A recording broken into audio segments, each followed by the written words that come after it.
Thanks for joining us today. Can you start by introducing yourself and the organization Millionaires for Humanity? My name is Mie Torp Hansen, and I work for the organization called Millionaires for Humanity. I was part of the founding team setting it all up during last year. And basically what we are doing is having wealth holders, or millionaires if you like, to speak up for wealth tax.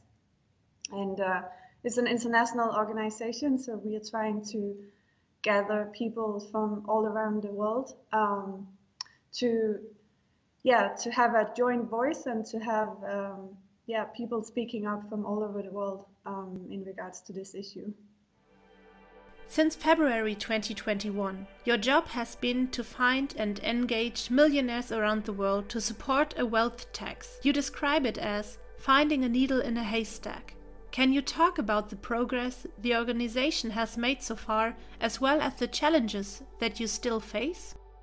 When I was interviewed for the job, they asked me, how difficult do you think this will be? And I was interviewing for a job, so I didn't want to say, I think it will be so extremely difficult. I have no idea how to actually do it.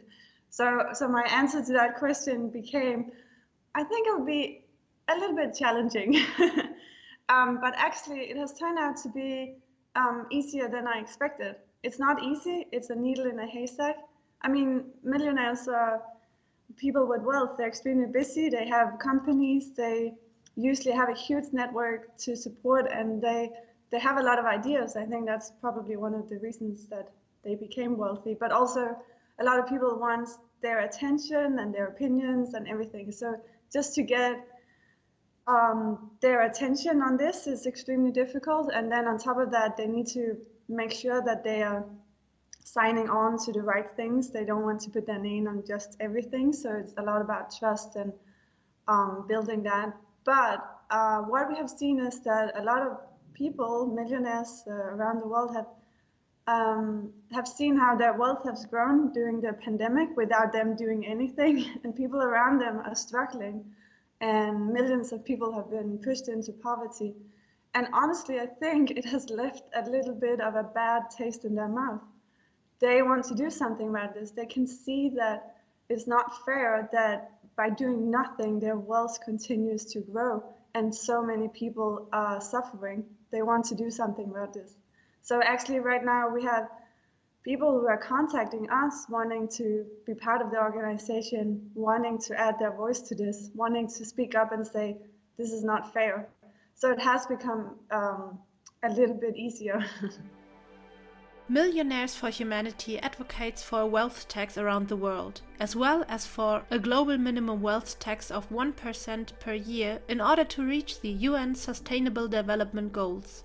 Can you first talk about these goals and also why you decided for 1%? For many people, 1% at first glance might sound too less.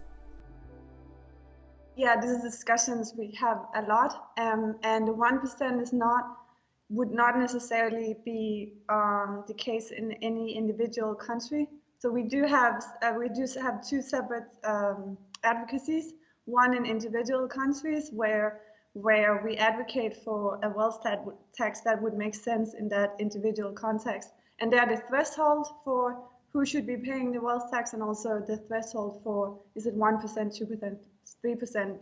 That varies, but for a global wealth tax, we believe that 1% on the 1%, it's easy to remember, so it's easy to communicate. And it's also, like, you know, that last year, the corporate minimum tax was introduced, and we sort of want to replicate that idea and that thinking that we can have a global tax on something this important. So in order to make that easier and to have something easy to communicate and go for, we say 1% on the 1%, and that is actually a huge amount of money. It's not insignificant, obviously. So it would still generate a lot of impact, and it would actually be able to finance the financial gap there is towards the Sustainable Development Goals. So that's why we think it's so important. Many billionaires and millionaires already undertake philanthropy. Why impose a 1% wealth tax then?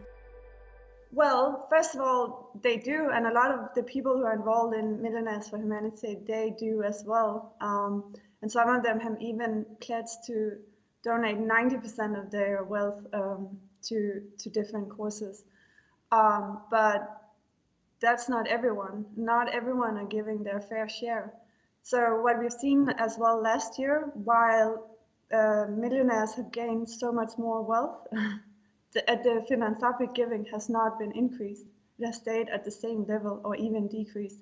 So that means that philanthropy is good, but not everyone is doing it, and not everyone is doing it to the extent that they should. Philanthropy also lacks the coordination that we think is needed. So how can one billionaire or one billionaire know what is exactly the right thing to do? How are they the best people to determine what is the right thing to do? We think that some of that money should be put into the democratic process that is surrounded by taxes and how we spend tax money. So that's why we think this is so important. How should we deal with the dilemma that some millionaires or billionaires derive their wealth from their exploitation of labor or natural resources? Even if these people donate 1% or are taxed, they still generate and accumulate 99% of their wealth through unethical practices that make it impossible to achieve the UN Sustainable Development Goals. Should we therefore also advocate for regulation? Yes, the world is not perfect, and there are many, many problems. Even if we have a wealth tax, there are still tax havens, and there are still money who are being hidden from the tax tax avoidance. We still have issues of unethical business. We still have issues with, is the economy set up for being like the green transition, the climate change? A wealth tax cannot deal with all of that problems. We still have governments that are not treating the taxes in the way that they should, and corruption and all of those things. And we can't support all of them, and we can't fix all of them by having a wealth tax. So there are many organizations that are working towards that and trying to do something about that. And obviously we support them, and we add our voice to those type of conversations when we can. And many of our members are heavily involved in all of that as well.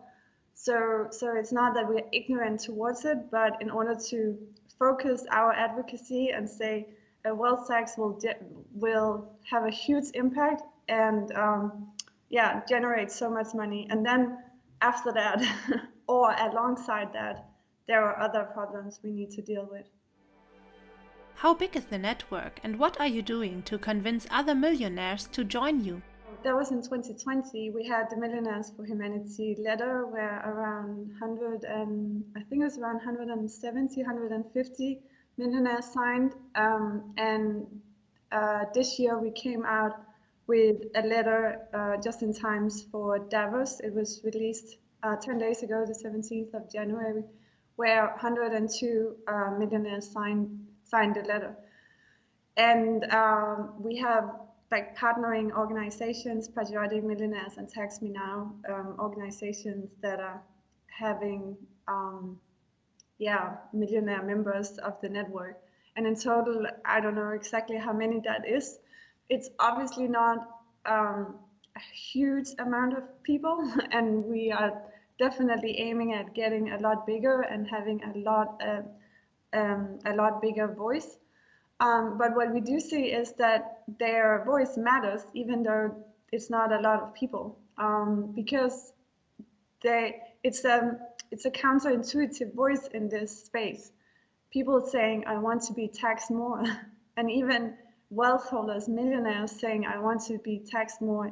It's extremely effective, and it also it's also kind of the only voice that can stand up for the narrative that is right now. People are saying, no, but you can't tax wealth holders because the economy, they add so much to the economy.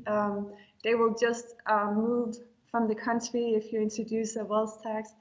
And things like that. And here are people with the wealth, the people who are supposed to pay the tax, and saying, no, that wouldn't happen. I wouldn't move because of a 1% wealth tax.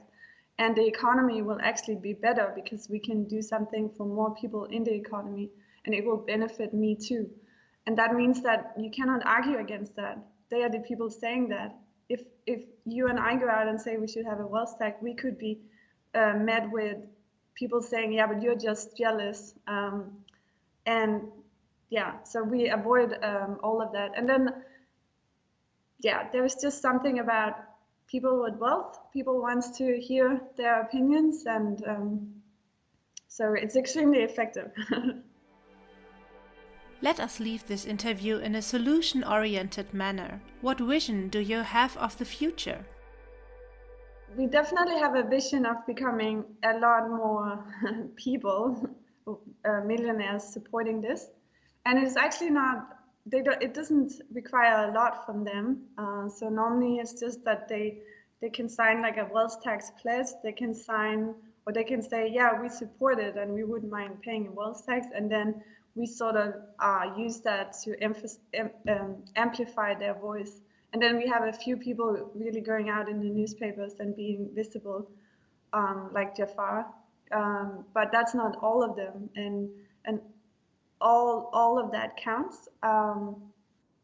And on top of that, we right now, depending on how you see a wealth tax, there's a wealth tax in around 5 countries. We would like to see that that it goes up to at least 7 countries. By 2023, and we're also trying to look into which countries would be significant in passing a wealth tax, because last year Argentina and Bolivia introduced a wealth tax, but they are maybe not the countries that all the other countries look at. But if, for example, Germany introduced a wealth tax, the rest of Europe would look at that and say, how did that work? Can we do the same? So that would be a very important country to have a wealth tax. On top of that, then we are talking to OECD and the UN to have them to look into and support wealth taxes around the world, but possibly also a global minimum wealth tax. So we are trying to see how we can make that happen as well alongside that.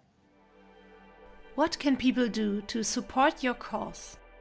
Yes, that's something we haven't focused that much on. We, as you also said in the beginning, we started last year.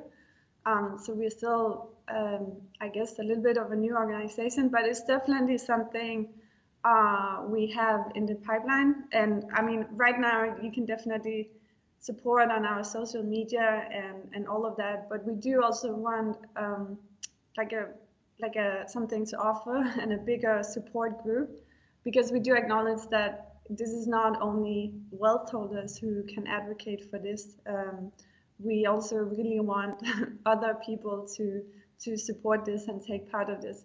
So we are talking about, increasing how they can help us on the social media, but also how they can volunteer and how they can add their voice to this extremely important course as well.